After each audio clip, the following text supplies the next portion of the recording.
हमारे इकरा यूनिवर्सिटी के स्टूडेंट और जो सर काशिफ हैं जो उनको वहाँ पढ़ाते हैं सोशल रिस्पॉन्सिबिलिटी एंड एथिक्स, वो आएंगे। उनके बच्चों ने CSR प्रोजेक्ट्स अपने फरीज़ा में किए हैं, तो आई एम वेरी एक्साइटेड कि उन्होंने फरीज़ा को क्लासरूम के जो फर्नीचर है वो डोनेट किया है। ये जो बच्चे जो वॉलंटियर्स थे उन्होंने ये बनाए हैं, उन्होंने पूछा है हमारे बच्चों से, but I am so excited. मैं भी लगा के देखूँगी कि what do our kids aspire towards.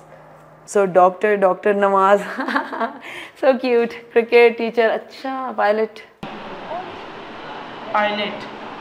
आप क्या बनना चाहोगे? टीचर। सॉरी? मैं सबसे पहले एजुकेशन हासिल करना चाहूँगा, फिर कंप्यूटर हैकर, फिर बायो पढ़ूँगा। उसके बाद मेरा मकसद है, सबसे पहला मकसद नमाज, उसके बाद एजुकेशन, फिर उसके बाद बायो, फिर उसके बाद कंप्यूटर हैकर और उसके बाद आगे लाइफ टाइम।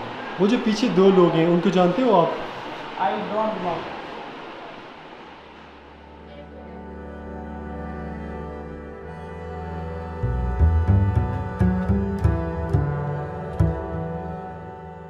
अगर ये हम वॉलंटियरिज्म को और ज़्यादा प्रमोट करें तो we can create a lot of love, harmony, peace among people. ये सारी चीज़ें तो कोऑपरेशन से चलती है, एक बंदे की कोशिश नहीं होती।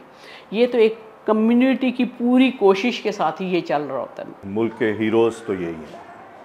अगर आप मास्टर अयूब साहब को देखें, मिस सैरिश को देखें, मिस जन्नत को देखें, मल्टीपल लोग हैं जिनके साथ मैंने प्रोजेक्ट्स किए हैं। अपना टाइम, अपना पैसा, अपना रिसोर्सेज इसलिए ख़र्च कर रहे हैं कि उनके दिल में दर्द है इस मुल्क की आने वाली जनरेशन के लिए और इस मुल्क के लिए। जब आप किसी के लिए काम करते हैं, किसी के लिए फंड रेजिंग करते हैं ना, ठीक है, तो वहाँ पे आप लोगों का दिल जो है ना वो अच्छा हो जाता है और पॉजिटिविटी आती है, आपकी जो नेगेटिव थिंकिंग है वो ख़त्म हो जाती है। I think education definitely plays a very transformational role in shaping the personalities of individuals and kids. इनकी शराकत से तो बहुत हम लोगों को भी फ़ायदा होता है और इन छोटे बच्चों के साथ जब वो इंटरव्यू कर रहे होते हैं, उनके साथ बातें कर रहे होते हैं, उनको चीज़ें समझा रहे होते हैं, तो वो उनका शौर बहुत बेदार होता है और उनको बहुत उनसे मोटिवेशन मिलती है। अगर हम गो फंड मी का एक प्रोजेक्ट करें और सैरिश को और उनकी स्कूल को और उनकी कम्युनिटी को ये स्कूल ख़रीद के दे दें तो उनका एक बहुत मेजर जो एक्सपेंस है वो हम कट डाउन कर सकते हैं।